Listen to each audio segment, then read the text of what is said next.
you want me to go or you go?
Hey guys, welcome to Two Guys in Hockey Talk. We are back with episode 37, and the cat is joining me, I believe.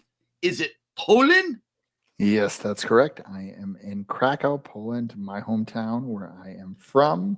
It's a little quiet here because it is midnight. I know it's 4 p.m. back home in Edmonton, but I'm looking forward to being part of the show. I apologize about last week. I was a little bit unavailable given that I was in Istanbul, but I am here ready to go. We have a jam-packed show. Thank you guys for tuning in. We are here every Wednesday night, 7 p.m. Mountain Standard Time, of course. I am not Standard Time, but the show is.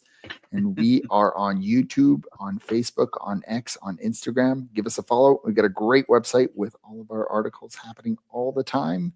And we love hearing from you. You guys reach out to us all the time. It's incredible. We love hearing from you. Evan, I'm ready for another episode. We are like literally 5 episodes away from the end of the season. We get a bit of a summer break. I'm going to miss it. We are in the Stanley Cup final. We've got a lot happening around the league.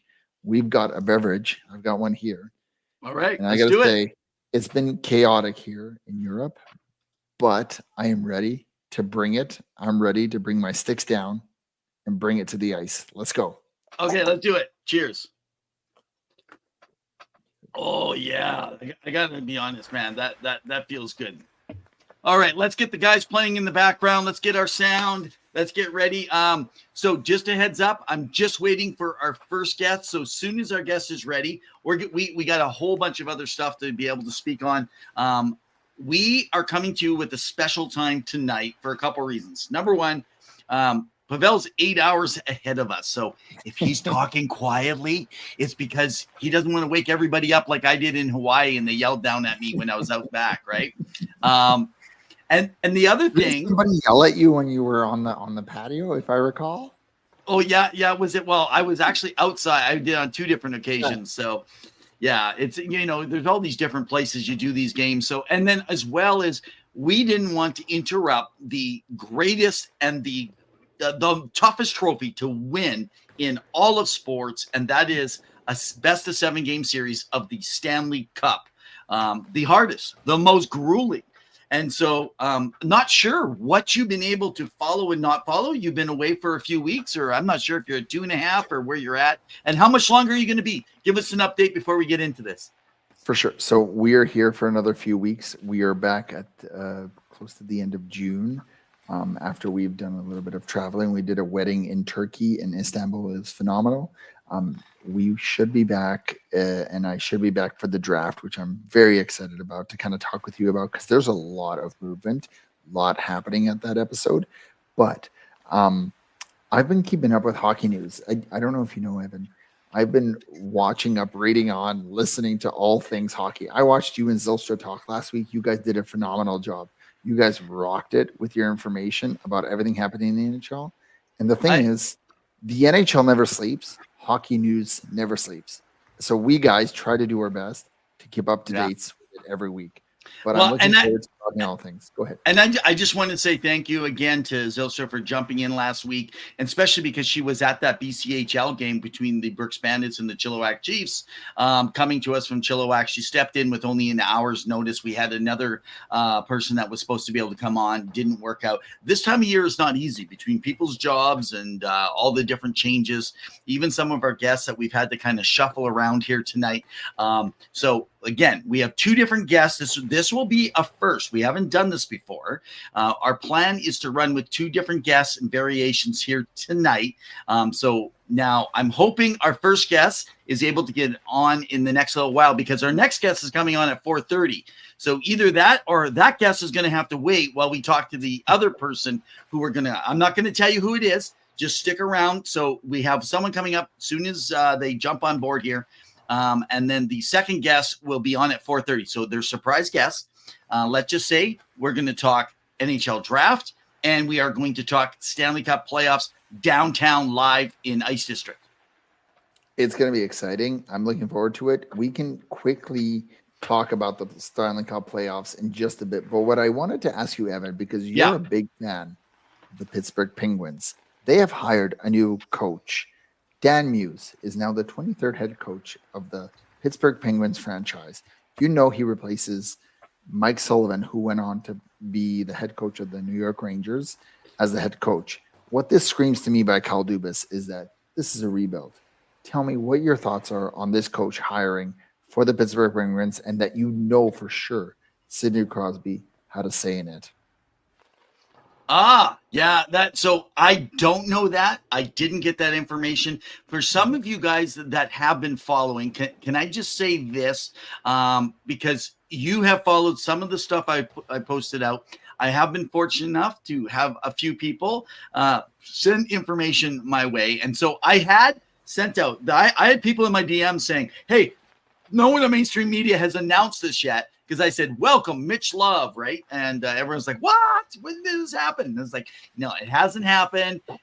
So he apparently had 3 interviews. Well, at least one official interview and a couple conversations. He was the leading candidate.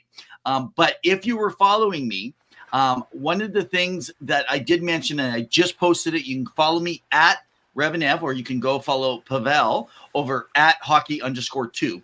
Now, I mentioned that he was a strong candidate for the Pittsburgh Penguins position as head coach at one point, because he was the front runner. However, they chose Dan Muse, the former Rangers assistant. Now, here's the thing: is we don't know all the reasons; they're not detailed. But his ability, Moose, to develop players, his success as a head coach, even at lower levels, he was very consistent in his results on special teams in the NHL. And also working and developing players. So that tells me, and that screams preparation and rebuild.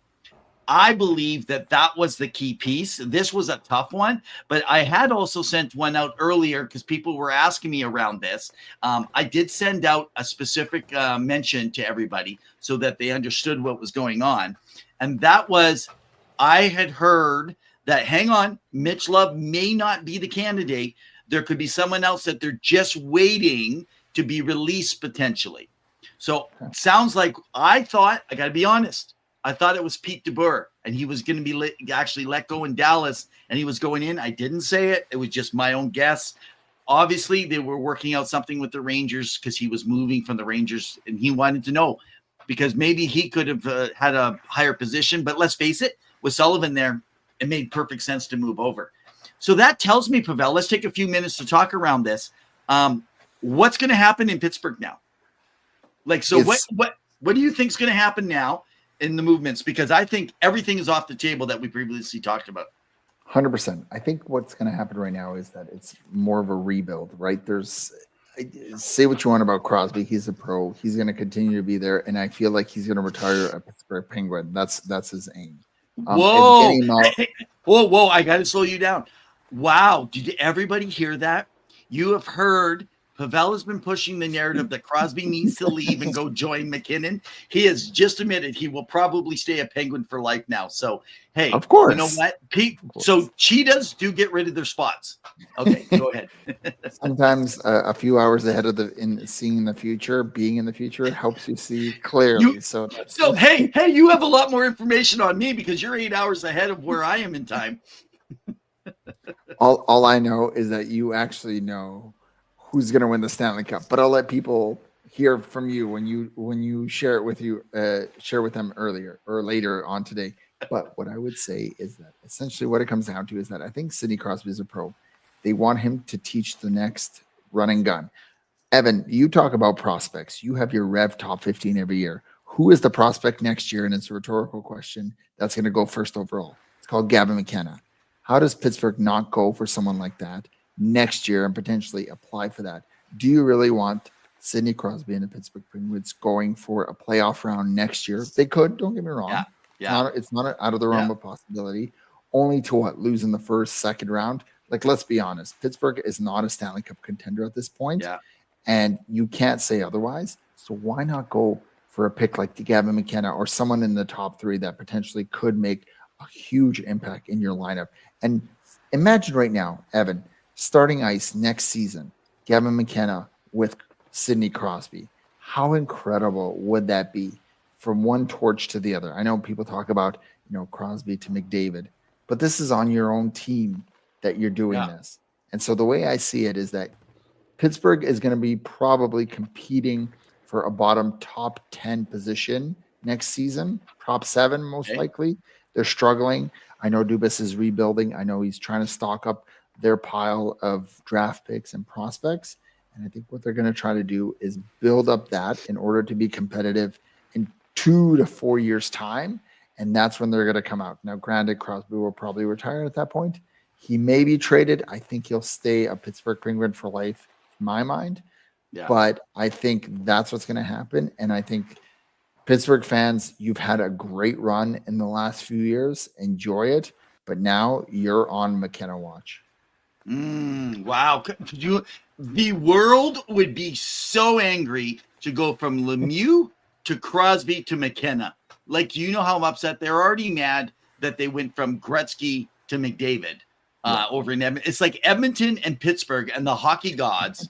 But yet, they've never met in a Stanley Cup, which would have been the wildest thing. But they dominated like the NHL at different times in their season. So here's something interesting. We discussed this on the show. I don't remember how many weeks back, but Malkin's coming to the end of his contract here. Yes. There has been a lot of rumors going around. I don't know for certainty. I'm just going by what we're hearing. Subtle talks around his family and friends and maybe potentially other players that he's looking to move back home. He's he's a year older. Actually back home to Russia. Russia. Yeah, because, I'm guessing he's going to live in Florida for summers. Let's face it, right? Go home for the summer or the winter. Great place to live. Winter. He'll probably go there in the winter, actually, because Russia's like Canada. It's cold. Yeah. But it sounds like to go back to play in the KHL, just as a few extra dollars, have a little bit of fun, maybe win another championship over there. Who knows where he ends up? Maybe his home team, Megalonorsk, with it. So anyway, very interesting. But with that, if they're rebuilding, I can't see him re-signing. I get Crosby doing that. But you know what? The injuries have really tallied up for Malkin. So this means I expect 2 trades. So leading up to the free agency, I expect a trade for Raquel and also for Carlson. I think they will find something or someone they will eat. I'm guessing they're probably going to eat so that they can sell him around $7 million per year, is what a team would probably take on. So they'll probably eat. What's his contract? Was it 10 or a 10.5? Or I can't quite remember right now in this moment. Something like that. So I'm guessing, but they're elite $3.5 million a year. He is at a 4-year, 24.44. If you're talking about getting Malkin. No, I'm talking about Carlson if he gets traded. What they got 1 more year left of him. Whoever takes him, I believe. So they'd be buying that Is it or 1 year or 2 year? 2 years. It was 11.5, and I think Okay, San Jose 3. held on for 1 million, so Yeah. 10.5. So $3.5 million would probably have to be absorbed by Pittsburgh then to make that actually happen. So I do expect that. I do expect some changes. Rudiger McGrody, I expect him to be playing full time next year. I could see Moose doing really. I got to admit, I didn't even know Moose was going to be available. That would have changed everything, the dynamics. But let's move this over now. And I'm still waiting in on our guest. So if our guest comes, we're going to end our conversation, call it quits in about 10 seconds. So we actually have, so we're scheduled to have Peter Dar.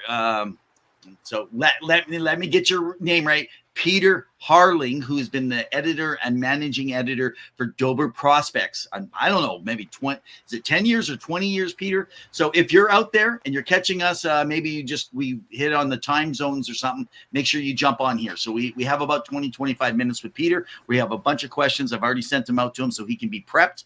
And then we are going downtown to Ice District at 4:30. So regardless of what's happening, I have someone coming on. We have a super fan. For those of you in Oiler world, you guys will recall someone named Brandon, who is an American, who is a big-time Oilers fan and spent time with Jack Michaels, Bob Stauffer, the whole works and the gang and some of the crew. In fact, so he is at Studio 99. He says it might be loud. We said we'll take it. And he got his tickets. He's at the game. He's hanging around Edmonton. He is they're super fans, and then there are super fans, because I can tell you tonight, if you are looking. So, and can I just say this right now? So I do have a friend that's local in the Edmonton region. He has season tickets. We're talking some of the best seats in the house. He has them on for about $1,180. That's his cost. He is willing to take offers, because some of you wait till last minute. He knows that. But he is willing to take some offers if you're looking to grab 2 seats, prime seats for tonight. So definitely send a note to us in the DMs, and we'll definitely follow up with that and get you the right information if at all possible. Okay, so let's move over a little bit here then. I want to kind of go over from talking about in the because we're talking about Mitch Love. He didn't come in. By the way, I still think, though, I'm happy for Dubas. I think this was a mistake. I think too many people have been pushed Mitch Love aside. I think he is the next John Cooper. I really do. Now, what I wonder, and I have no proof of this, so don't quote me on this one, but he was in talks, and I don't know if he got his interview or not. Maybe I just didn't follow as much because he was so focused. He had a few, but I wonder now, Marco Sturm seemed to be in the front leading for the Boston Bruins. So does that mean Mitch Love comes back into the running? Is that a possibility there? Is that why they've held off on that? I know they try to always do this not on game day. So if there is something else happening in Boston, it won't be today. I can't see that. The NHL usually asks for non-game days if you're going to make your announcements. But it's been kept fairly quiet. I wanted Woodcroft in a few places. I thought Woodcroft would have been good there too. So we'll see where this goes. But so I haven't had time. I've been at a conference for the last couple of days, so I haven't got some of the latest follow-up. Just you've probably done more in Poland than I've actually done at home the last 2 days. So I think there's a lot of noise around Marco Sturm in Boston. I think that's kind of what's been reported. We have Grant Cummins, who writes a lot for us about the Boston team. He's really well connected there. He said it hasn't really been announced. When I checked in with him, he said it's still kind of up in the air, but I think it'll be a good fit. I think Boston's going through a bit of a retool. Think of LA a couple of years ago. Think of Calgary and what they're doing. And I think really what they're going to try to do is get someone like Pasternak to be a captain, and kind of whether they'll take Colin Jeremy Swayman or not, but they're going to try to figure out if this is working, and then get a few pieces with the draft, maybe make a trade or two and try to be competitive again. Maybe not next season, but for sure the season after, and moving on. You know, this is just no one has said anything other than there was talk they could do this. I actually think it will become reality. I expect Swayman now with the changes to actually be traded. I think their only concern right now is because he had his lowest season. They're not going to trade him on the down low. The guy is an incredible goalie. There was a lot of psychological elements to, especially a goalie's game, and coming late, and contract negotiations, felt ripped off, wasn't going to be pushed around. The season, they let go of some great players at the end of the season and moved on from. Having a great season. Yeah, exactly. So I definitely do see them actually looking at a Swayman and maybe bringing in some youth.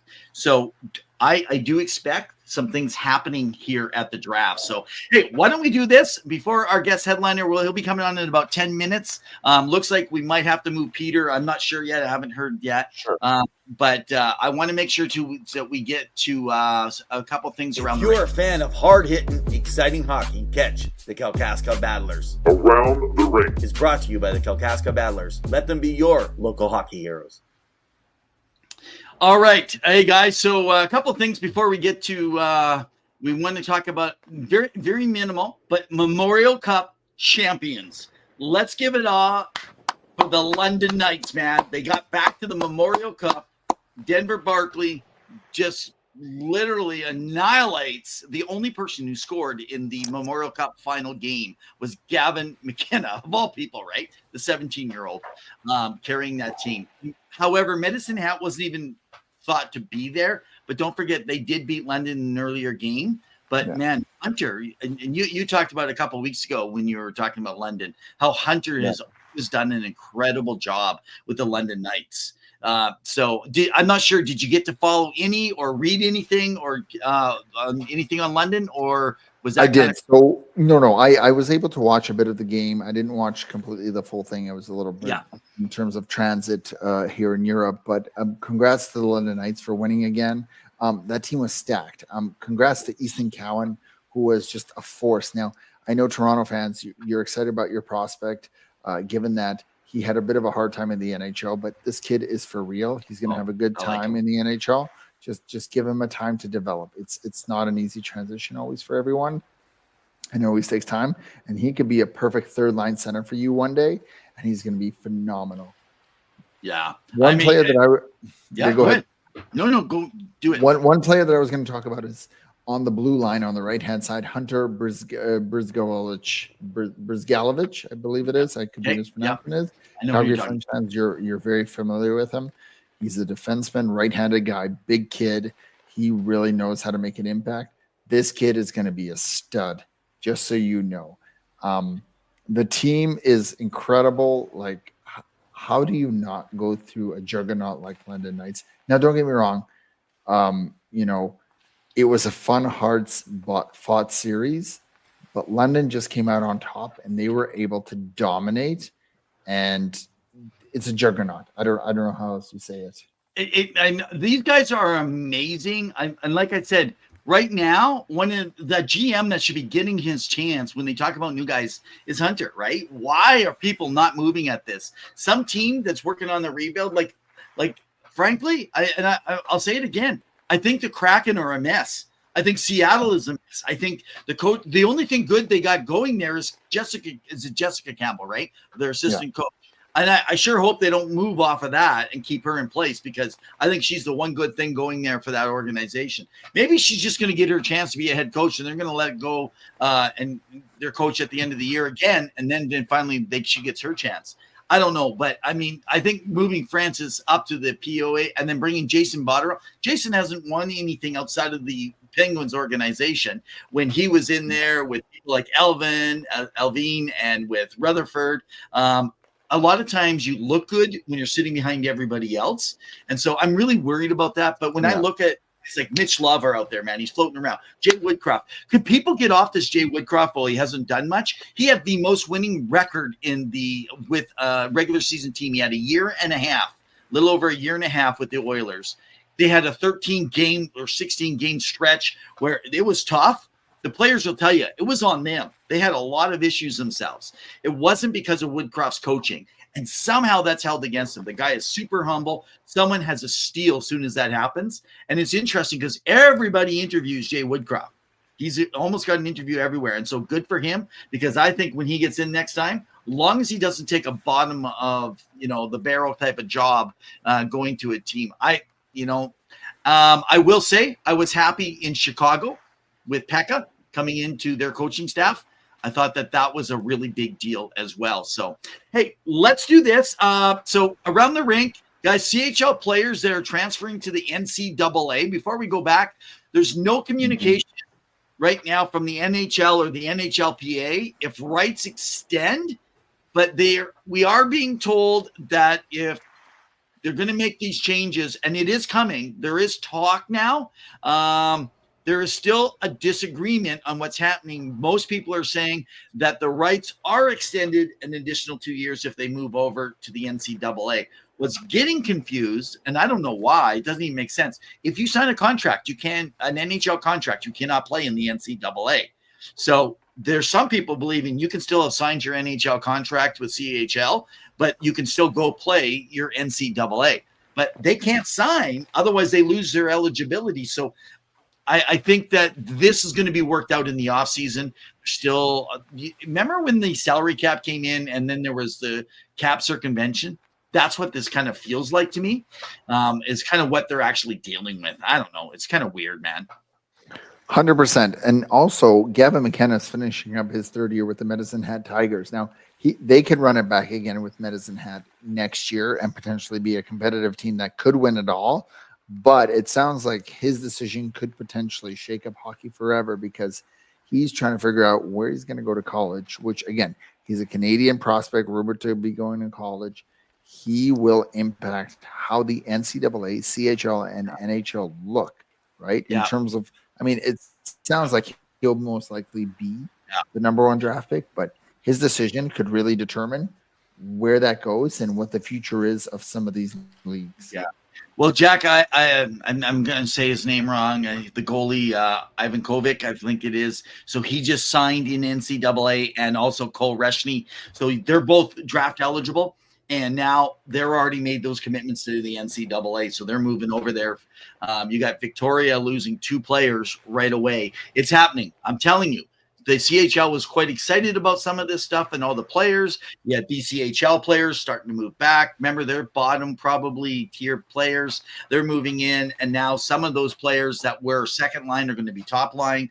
You are essentially likely to lose your basically 18, 19-year-olds or your overage who will become positions in NCAA. But remember, NCAA, you're going to have a lot of people who wanted to go the route and maybe work on hockey and play in Europe.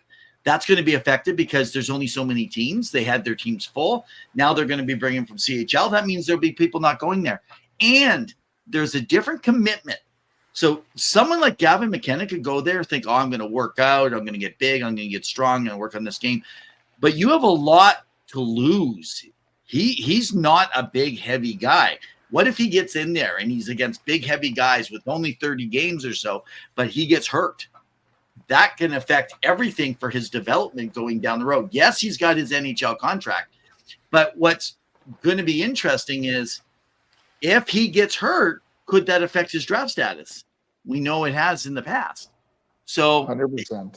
Yeah. So anyway, guys, that's another look around the rink. If you're a fan of hard-hitting, exciting hockey, catch the Kalkaska Battlers. Around the Rink Is brought to you by the Kalkaska Battlers. Let them be your local hockey heroes. And if I can just say, we still have our ads. We'll run them to the end of season, but the Kalkaska Battlers, a part of the American Premier Hockey League, and basically a senior men's semi-pro league out of the Michigan area, formerly of the Michigan Independence Hockey League, now with the APHL. So the Kalkaska Battlers are no longer. They've taken that over. We had them on. Check our last week's show with Dibbs, Andrew Dibble, who is the owner. Him and his wife have relocated. They live out of Gaylord. Great guy. They live out of Gaylord, Michigan. And so what they've done is they become the Northern Michigan Warhounds. So I am telling you, we got some great advertising for them for next year as we change. Go pack with it. So let's talk about, just while we're waiting for Brandon to jump on. So Brandon, if you've been listening, make sure you jump on. We're going to bring you on right away. But before we go there, let's just talk a little bit about Marner. Everyone wants to blame Marner. Marner's to blame for everything. He's the highest points per game player, but he has to. So what we're going to do, Brandon is now with us, guy. We're going to go to our guest headliner of the night. Guest headliner, brought to you by JR Web Design. Is your website stuck in the Stone Age? Well, you need JR Web Designs. They'll craft you a website that's as awesome as our show. Hey, Brandon, can you hear us? Okay, all right, can you hear us, buddy? Yeah, give me 1 second. I'm mobile right now. Let me move. Okay, Right. well, we're letting the mobile man, maybe that's what we should call you, the mobile He's man. really in the heart of the moss pit, quote unquote. He's really digging in. If you need a beer, Brandon, you should have said so. We would have tried to deliver one for you. Okay, here we are. You got me? All right. Yeah, we got you. Can you hear us? I got you guys. Okay, man. Hey, excellent. Thanks for joining us here on Two Guys in Hockey Talk, man. So welcome, Brandon. It's fantastic to have you on, especially with the Oilers in the Stanley Cup final. We know you're a huge fan. Not everybody else knows, but you got tickets now to the big game again. Can you just quickly set the scene for us? Where are you, number one, right now? And what's the atmosphere like as it's leading into everything here? Oh, I mean, the atmosphere has just been absolutely electric. So I'm up in Studio 99 right now, just having a little bit of dinner. It's setting the stage. Yeah, the anticipation is just killing me. I feel like I've waited, a month trying to get this series started. I'm sure you all feel the same way. But yeah, the city's just been on fire today. You can see behind me. Yeah. Yep. They're, yeah, I just can't wait to get this series rolling. Woo! So you remember last year was a bit of a disappointment. We lost in Game 7, 2-1. What are we expecting from this year's series? What are you thinking both sides bring to the table, both Florida Panthers and the Edmonton Oilers? Well, I think both teams are better than last year. I think they've both gotten better, but I think the Oilers are better for having gone through last year, as heartbreaking as that was. I was up here for that heartbreak, and I was down in Florida for Game 7. But you have to go through those situations to get back to this point sometimes. But I just think that this has felt like a very calm sort of playoff run, and I just keep going back to Connor's presser when he just said we're not drained. Last year was very emotional for them. This year just hasn't felt like that sort of emotional roller coaster with especially the series against Vegas and Dallas. Yeah. Not that they're not worthy opponents, because they are, but dispatching them in 5 games each was really big. They've had some good rest, and I think that's huge, going into a series that I think we can all agree will be very physical and quite draining. I think that rest will serve them well. But last year, that Vancouver series was especially emotional and very physically draining for the players. And I was exhausted as a fan, so I can't imagine how the players felt. But just getting to the finals for them just felt like such a monumental accomplishment. And then going down, 0-3, and then just having to claw your way back was such a accomplishment to get to that point. It just felt like by the time they got to that 7th game, there just wasn't much left in the tank. And people forget how banged up, Leon was. And, Evander, couldn't even play by that point. Connor was banged up. Everybody's banged up at that point, but this is the freshest that Connor and Leon have been, going into this late in the playoffs. Yeah. I think that's huge. So So, okay. So Brandon, so one of the things not everybody knows, a two-part question here. Maybe just quickly explain, because a lot of people think you're probably living in Edmonton. You're an Oilers fan, your whole life sitting in Edmonton. That's not the case. If you can just tell everyone where you're from, how long you've been an Oiler fan, and then tell us what the ride has been like this year, because it was very different for you as a fan. yeah, so I'm actually from Decatur, Illinois. So Decatur is right in the middle of Illinois. So 2 hours from St. Louis, 3 hours from Chicago. So I was born and raised there. I've been an Oiler fan since I was 16, 17 years old. So I did not grow up with hockey. Parents were not hockey fans. None of my friends were into hockey. Just wasn't a thing really where I was from. But started to get into it when I was in high school. And I graduated high school in 2006 when the Oilers made their cup run. So started to watch it, then thought it'd be cool to follow a Canadian team. And I just picked the Oilers. I was like, okay, this is going to be my team. So when I picked them, I always say, like, I picked them. And when I picked them, I couldn't pick Alberta out on a map. Had no clue where it was. And picked them. And then it was some pretty lean times after that. So had to go through some lean time to get to this point. Then me and my wife came up here for the first time last February. The first time I'd ever been to Canada, but that was my first time to Edmonton.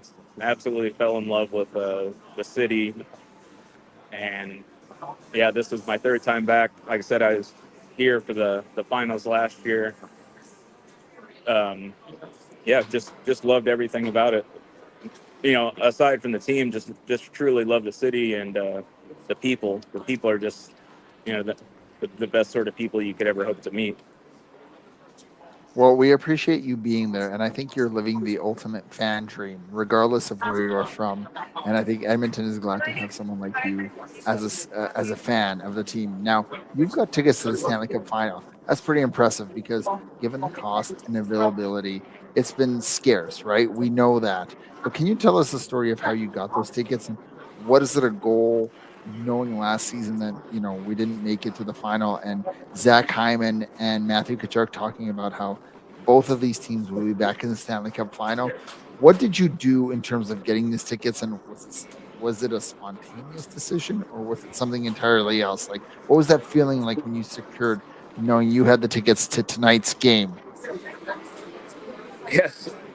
Well, if you had asked me so I knew if they made it back to the finals, I was going. But if you asked me at this time last week if I would be standing in Rogers Place, I would not have believed you, because I did not think that was be the case. I actually thought I would be coming later in the series. But when they released the schedule, I just couldn't make the days work with I own a barber college back home. Couldn't make the days work. Couldn't make the days work with my business, and then it just got to the point where it was like, screw it. Told my students, you guys are all on vacation for the week. We're shutting her down, and I'll see y'all in 8 days. So they're all on vacation for the week. And so you made the ultimate Daryl Sutter promise, where it's worth 8 days being in a hockey rink rather than not playing the team. Yeah. It just got to the point where it's like, look, there is nothing in this world that was going to keep me from being in this building if and when the Oilers made it back to the finals. So I didn't expect to be here necessarily for game 1 and game 2, but that's just how it went. So I'm thrilled to be back here, though. And I have a good buddy that is a season ticket holder and was able to secure me my seats. So thank God I didn't have to pay, the secondary market prices, because they're pretty scarce. So Brandon, I actually got 2 tickets with a buddy.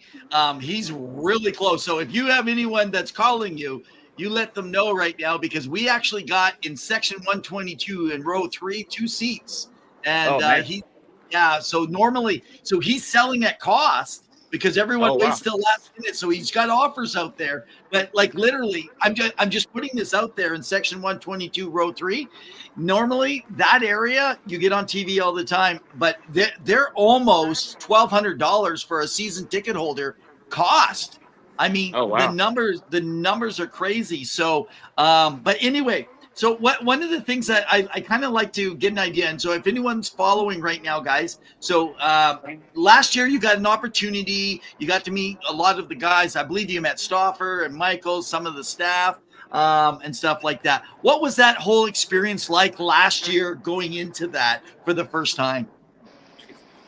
Oh yeah. So when me and my wife came the very first time, I just put out, so like I never miss, like Oilers games are like appointment viewing for me. So there's kind of like a community on Twitter when we watch the games, you know, you kind of communicate with other Oiler fans, you know, whether they be in Edmonton or otherwise. So I kind of have, you know, friends on Twitter. Yeah. So when it came time for me to book a trip, I just put it out there, you know, that me and my wife were coming, and I just looking for suggestions on, you know, places to go, bars, restaurants, just stuff to do.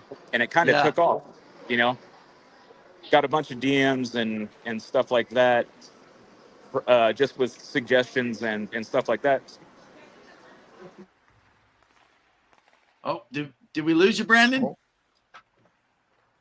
He's freezing up a bit. That's okay. Well, you Brand, Griffiths, and, you know, and some people within the team, Stu McDonald, that gave us like an arena tour. Bryn was put us on Ched. Got interviewed on there a few times. Took us up to Stauffer's, you know, perch up. Just gonna try to show you up there.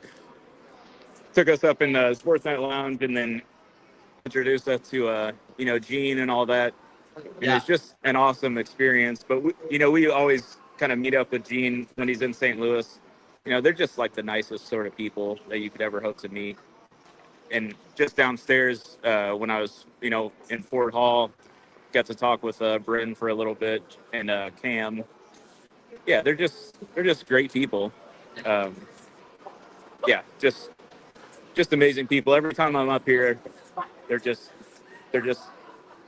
always roll out the red carpet. Well, we're glad to hear that you were treated like royalty here, because you deserve it. Being a fan, more than I'm worth. I'm just another guy that just loves his team.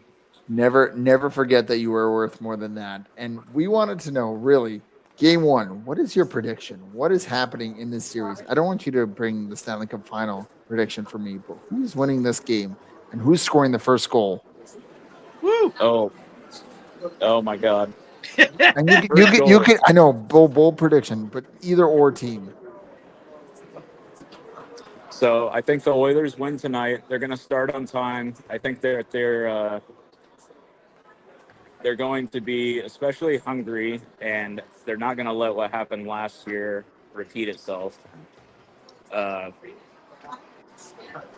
I don't see that happening, especially now that they have home ice. I don't think that they're going to let that opportunity slip away. As far as first goal, that's a good one. That's so hard. Let's go with how about Corey Perry? Okay, bold. Well, I like it. Man, that is absolutely crazy. So, Brandon, why don't we do this? We will touch base after the Stanley Cup. We'll bring you on when you're back home, and then we'll do a wrap up, and then kind of plan a little bit more. Be able to kind of hear. I appreciate you taking the time tonight during everything that's going on. Yeah. I feel like we're able to kind of get the excitement from you, and it's so great to hear fans all over the world, because hockey isn't about just being in the city. it's actually just about enjoying the game and your favorite players, man. Yes, for sure. Yeah, like I said, I'm so excited to be here, and I appreciate you guys having me on. Of course, and we appreciate you coming on, taking the time, and really sharing your things. We hope you have a good game, enjoy the atmosphere, enjoy some good quality food, maybe a few drinks, and a big win from the Edmonton Oil tonight, so that you get to celebrate and that your arms are tired because you've been cheering so hard that they're up in the air. You know, I will for sure. You'll be able to hear me for sure.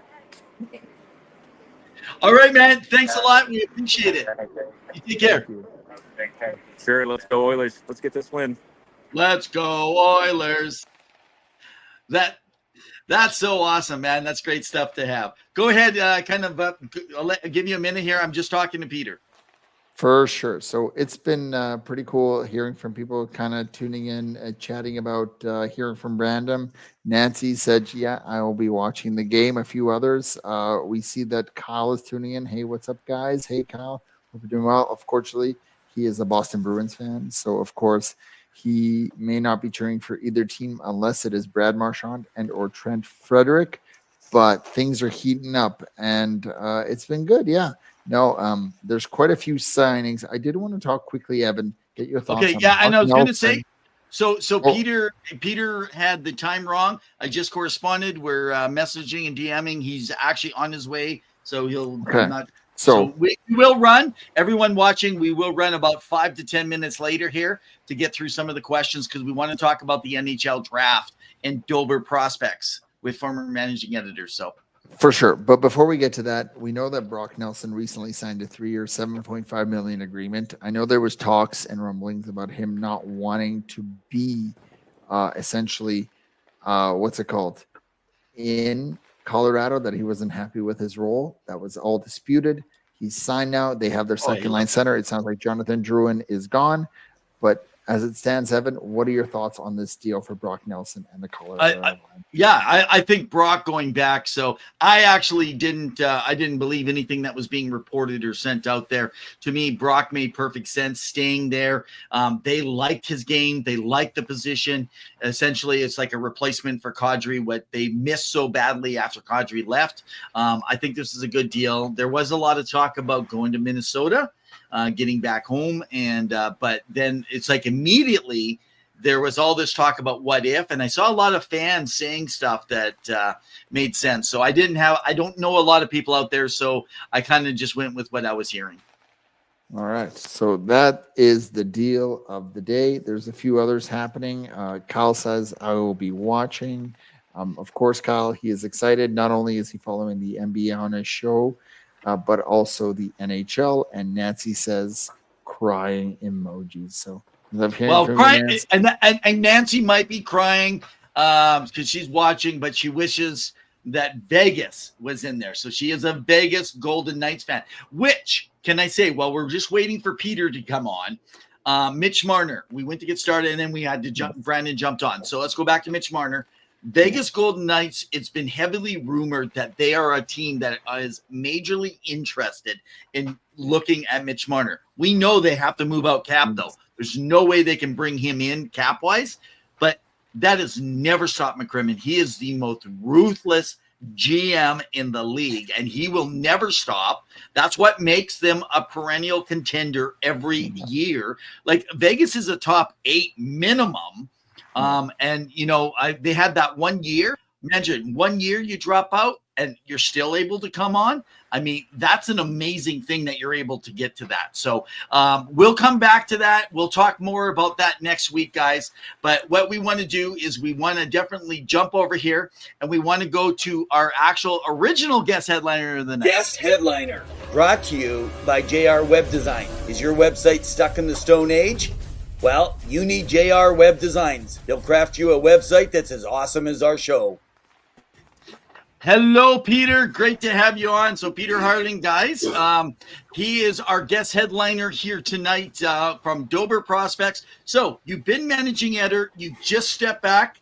Now, is that right? Have you resigned? Have you stepped back? Are you taking a break? What's the official word? Let people know, Peter.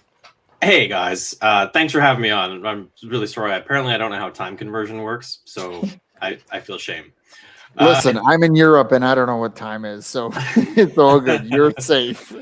As soon as I realized I had the time wrong, I was like, "Oh, Nance! I hope this isn't live." And sure enough, it is. So I feel shame. It's good.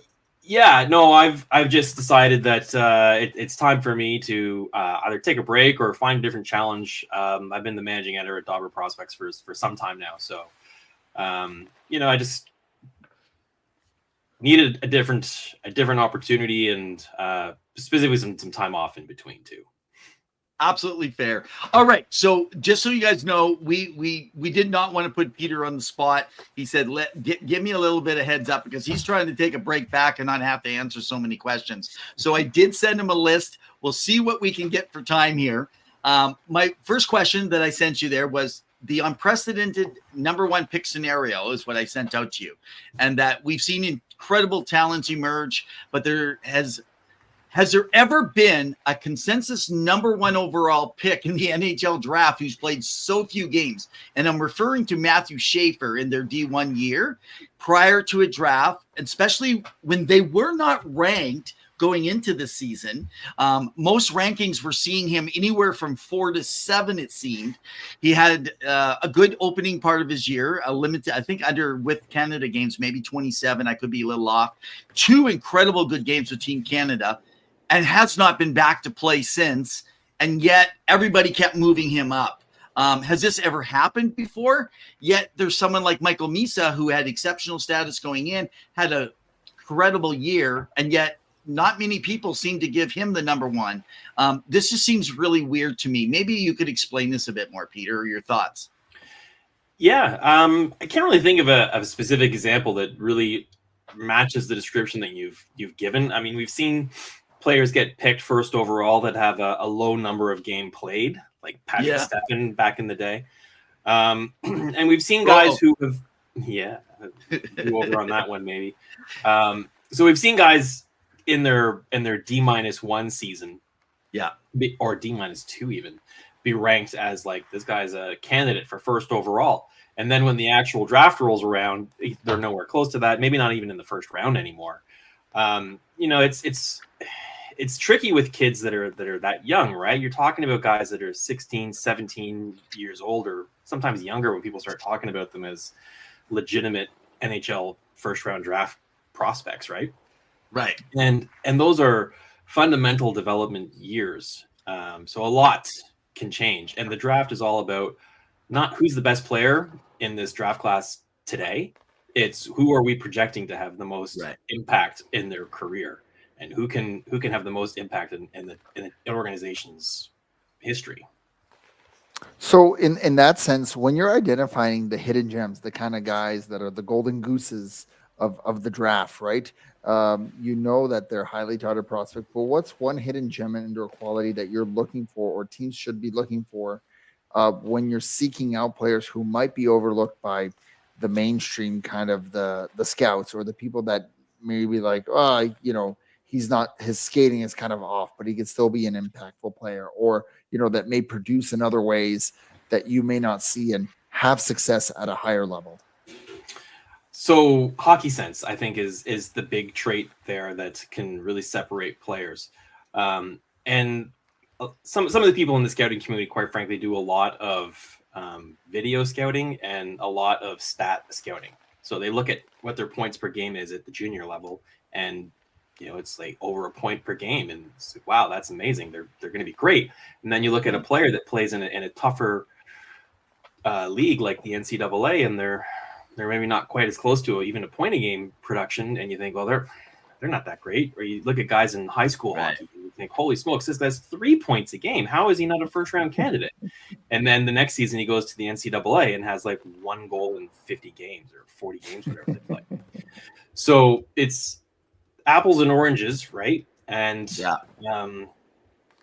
I think hockey sense is what really separates some of the players, right? So the hidden gem guys might be guys that aren't lighting up the scoreboard in whatever league they're in or whatever age group they're in for whatever reason. But every level of hockey that they go through, there's like the pyramid effect, right? And just the tip of the pyramid moves up to the next level. And then they're at the bottom of the pyramid again, and they got to like dominate and develop and get to the higher tip of the pyramid again. And just because you're at the top of the pyramid at the junior level doesn't mean you're going to be productive at the American Hockey League level.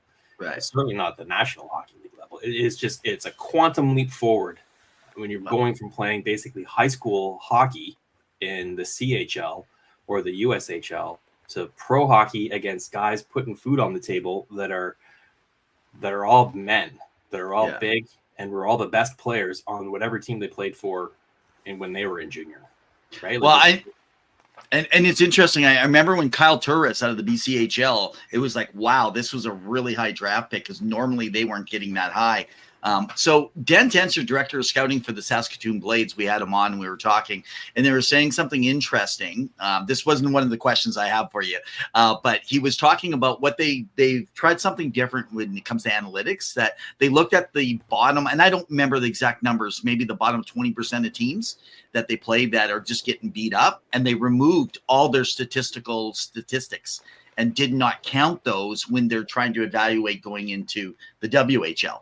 Do you know, is that a common thing? So easier competition is not valued as high? No, I've never really heard of a team doing their draft rankings that way. I'm more, probably tell by the gray beard, I'm more of an old school guy. I like the eye test over the fancy stats every day of the week. Beautiful salt and pepper beard. Let's just be honest.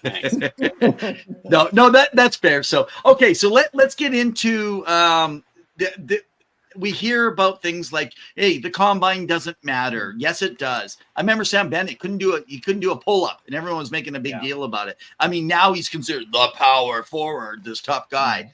So potentially can make 10.5 million. Yeah. That's what we're talking about. Yeah, and the weight of tournaments, they say, well, you don't want to give them too much for the weight of a tournament. And then on the other hand, well, they could drop maybe a bit, but we be careful. What is the truth? Because we see, those reasons being used to that they are good or they're not, like Pawel, great World Junior, never really, but yet someone like Laine worked well. So the weight of tournaments and combines. So when it comes to their final draft ranking, when you guys are, how much weight did you guys put into throughout your time with Dover Prospects into that? Well, with the site, they have their own draft team, and as a managing editor, I'm not directly related to that. Yeah. Well, I can't speak necessarily for all those guys, but for me, when I'm doing player analysis and rankings and trying to figure out their value, prospects tournaments definitely come into play, and the combine, some of the information you can glean from the combine doesn't really help me because I'm not there and I'm not privy to the interviews and the fitness testing. Those results are posted, but I'm not a gym teacher, so I don't really know what that means. So Black Storm hang. there's a lot of value in the draft combine for the NHL teams, and not so much for fantasy hockey. Gotcha. Particularly the player interviews. I think I've heard a lot of stories from scouts and GMs about players that went on their do not draft list after they interviewed them at the combine. And there's other players that inversely moved way up higher on their draft list because they care greatly about the character of a player. They don't want these problematic players that are gonna be in headlines for the wrong reasons, right? Or be a cancer in the dressing room or any kind of problem child. You're talking about $1 million decisions with these draft choices. And you don't want to leave things like that to chance. So I think the draft combine for sure. Now the tournaments like the World Juniors and the U18s, that's a very important piece of the puzzle. And it's the corner piece, but it's important, but it doesn't make the whole picture, right? Yeah. So you can see guys that go into tournaments that maybe are doing really great in their junior league, playing against pretty watered down talent every night. The other team has one or two players that are drafted or really relevant, and then they go into a tournament like the World Juniors, and it's like moving up a whole level of hockey. And what that can tell you is if they can't handle the pace of that game, because the World Juniors is close to professional level pace like the NHL. Like it is, Yeah. it's very, very competitive hockey. And, you know, you see guys that do really well at junior and then get to the World Juniors and you're like, it's not that he's only getting 5 minutes a night. Like he's getting second top 2 line deployment and it's not happening. Yeah. So that's a red flag. It doesn't mean that I'm out. I don't think they're any good because they're all humans, right? Like who knows what kind of situation is going on in their life. Maybe they're fighting some kind of stomach bug or whatever, or they don't have the energy that they usually have. You never know what's going on in their personal life. So those are always factors to think about. But yeah, the tournaments, I think they're an important piece of the puzzle, but they don't make or break. I don't think you can really hurt your draft stock too much in these tournaments, but I think you can really help it. 100%. And I think I recall like Phil Castle had a difficult time with some of his interviews back in the day, given that some of his former Team USA teammates, including I think it was Jack Johnson, kind of poo-pooed on his gameplay and just his personality. So of course it happens. It's a short snapshot of someone, I understand. And here we are with Phil Castle being pretty much the Iron Man streak man, winning a few cups and being an elite. But maybe you can kind of share with us, you know, what are some common misconceptions or pet peeves that you guys have when it comes to hockey fans or media outlets kind of discussing prospects or timelines? Because of course, what I see, and I will share this probably and convey it through our fan base that watches, is just like you pick a player like he's great, and you're seeing it with Connor Bedard. He's a bust now. He can't do anything. It's like he's in his second year of his league. Like give the kid a chance. He's got no one to play with. Same thing with McDavid a couple of years ago. What are some of those common misconceptions that you guys hear or think about? Yeah, every player is a snowflake. They're very unique. They have their own development path, and there is no blueprint for it where you have to play junior and then you have to play AHL and then NHL. NCAA doesn't work. It doesn't work like that. Like it's different for everybody, and how long it takes them and how much time they need at each rung on the ladder to get to the top can change too. Like some guys can play 1 season in the American Hockey League or less and then be ready for the NHL. Other guys need 3 or 4 and then they make it. So it's all different. But for me, I think the biggest pet peeve I have about the whole thing is player comparisons. I love to read them. I hate to write them. I hate them. You know, you get a player and you got a guy who's, I don't know, an offensive wizard with the puck, right? Like great hands, a tremendous vision and stick handling and shooting. You're like, oh, he plays like Patrick Kane, and he's a career American Hockey Leaguer. Like, what are you doing when you say he's Patrick Kane? Are you saying he's going to be a Hall of Famer, multi-Stanley Cup, gold medal, world international player, multi-million-dollar, 1,000 games in the NHL and 1,000 points? Or are you saying he's very good at scoring at the level that he plays at? So there's a lot of it that can be, it's like art. It's all up for interpretation. And some of them I look at and I'm like, no, he's not going to be that player. And other guys, I like, he plays like that, but he's not going to be a Hall of Famer. And I don't know, it's all weird. Or they compare players. They got a guy at 6'3", and they're saying he plays like a 5'10" player. I'm like, what's that mean, right? It's so okay. So I think you already hit it because you talked about kind of that. Maybe I got the words wrong, but that hockey IQ, that hockey vision, probably being a main thing that is looked at. So I'm guessing, because one of my questions for you was, what is that one unteachable thing that players just have? Am I guessing, is that what it is? And if it isn't, if it is there a way to teach that hockey IQ, that hockey vision? I think it's the most important. You're right. I mean, you can look at guys like Jason Robertson and Luc Robitaille, prolific goal scorers at junior, and the knock on them and why they weren't high draft picks was because their skating was bad. Like I live in Kingston, and Jason Robertson, it like looked like he was wearing ski boots, not hockey skates. He's just clunking around the ice. And I was a victim of that bias as well. I was like, yeah, he's very, very skilled and he's very smart. He finds open ice really well, and he's in the right places at the right time, and that'll help him. But man, he can't skate to save his life. So here we are, and he's making $7 million in the NHL as a 100-point player, and he's going to get paid again after this year's contract. And I I underestimated him because of his skating. You can overcome some of those physical obstacles, but I think hockey sense can also help you compensate for that. Like, you might not be the fastest guy on the ice, but if you know where the puck's going before the faster guy, you can still win that race, right? And then you just like McDavid's breakaway he had in the last series there, where Rupe Hintz, I think, caught him, right? Yeah. Like, he caught him. He must have been yeah. fresher than McDavid or whatever. But it didn't matter because McDavid still positioned himself and turned his body and moved the puck in a way that Hintz couldn't really do anything about the fact that he caught up to him, other than, you know, take an egregious penalty, which maybe he should have done in hindsight. Yeah. So 100%. And he was able to break so quickly, given that he was so close to the boards after going past Ottinger, right? Yeah. Just that mental acuity there. Yeah, he's a sublime skater, that's for sure.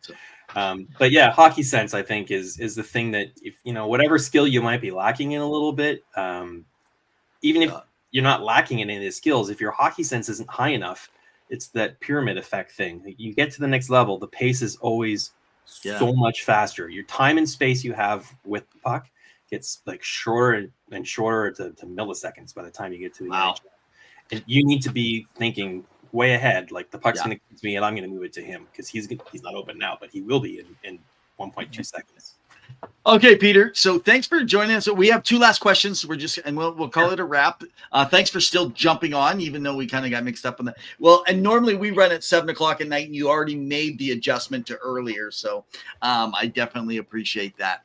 So my question, and then Pavel will end with the last one of the night here.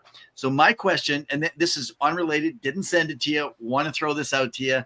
A lot of people are excited about Gavin McKenna next year, and there's a lot of hype and hoopla, especially around next year and NCAA, and could he go to university for that last year? This is totally hypothetical, unless you know something nobody else does right now. A lot of people think he's going NCAA. A lot of other people say, no, he's going to stick with a team that he has a better chance, so it could actually keep him. It couldn't hurt his year. What do you think he does? And what do you think he should do, just from your perspective?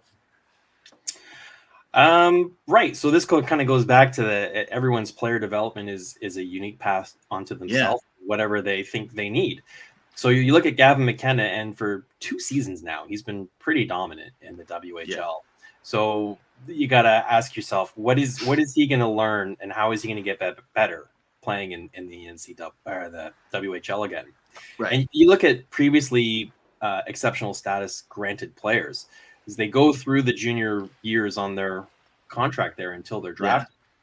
Yeah. You notice that in their draft year, the scrutiny on them starts to become a little bit more intense, right? Like he's got 100 points, but he had 100 points last season and 80 points the season before that. Like, he's not really progressing anymore, and you know his this is not great. His defense isn't great. He's not an elite skater, and they just nitpick him because you know he's playing in the same league and he's dominated, and he's not doing anything new besides just dominating again. So if I think he should, I'd hate to see him leave the junior level, because you know he's going to sell tickets, and I think it'd be fantastic for the WHL. Everywhere he goes will be a sellout.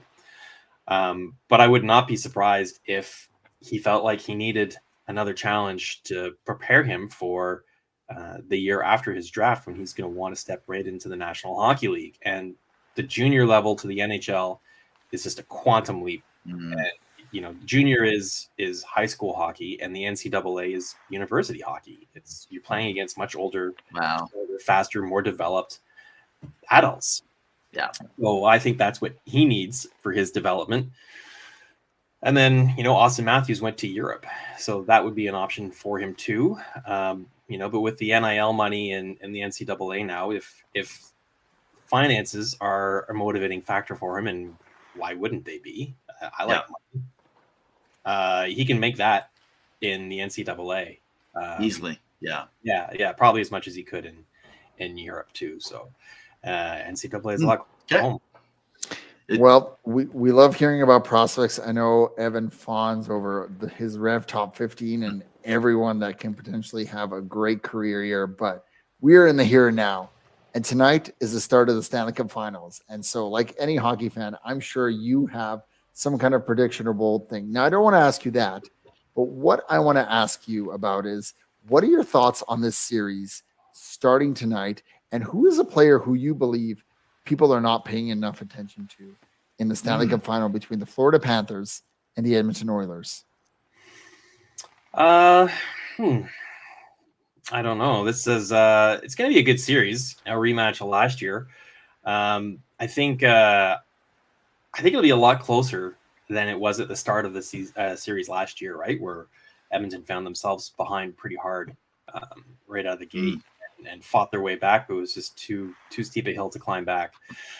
I don't know if I have a particular player that I'm particularly thinking is underrated. I haven't watched too much of Edmonton's games because it's in the West Coast and, you know, it's past my bedtime, the old gray beard thing.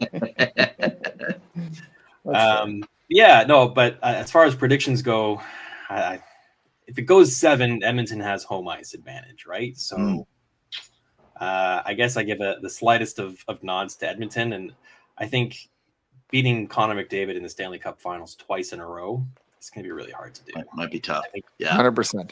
I will say, keep an eye on Anton Lundell. That guy is underrated, and I don't think people give him enough credit on the defensive pairing that he is for with what he does.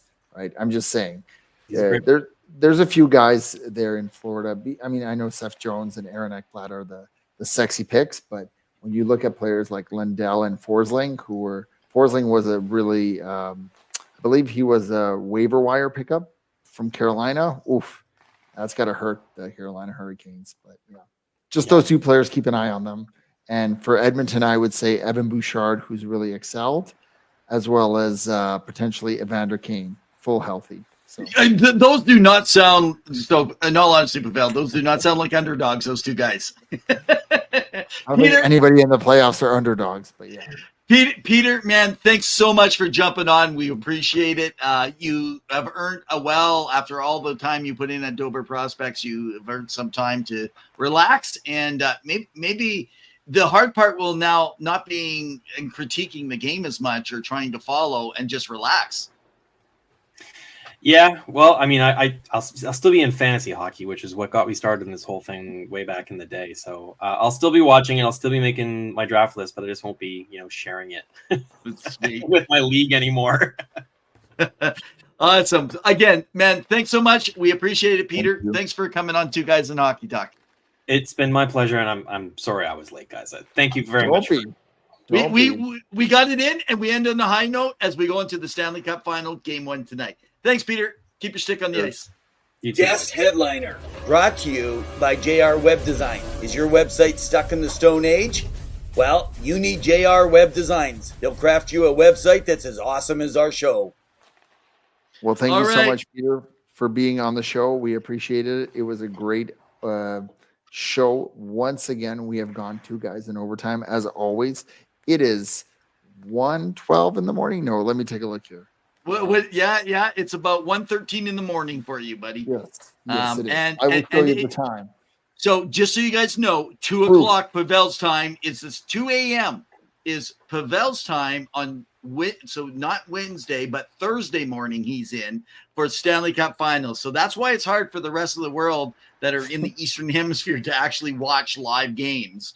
So, man, thanks so much for jumping in here today. It's been great. So we had Brandon, superfan of the Edmonton Oilers, on here today as one of our guests. We had Peter on here from Peter, managing editor at Dover Prospects. It was great to kind of take different people, different news. And we are excited as we go into the Stanley Cup Final. It's been far too long, but it's been a ring-a-ding-dong dandy. But as we say every week, in the meantime and in between time, keep your sticks on the ice. Stay safe, everyone. Have a great night. See you next week. We love you. Cheers.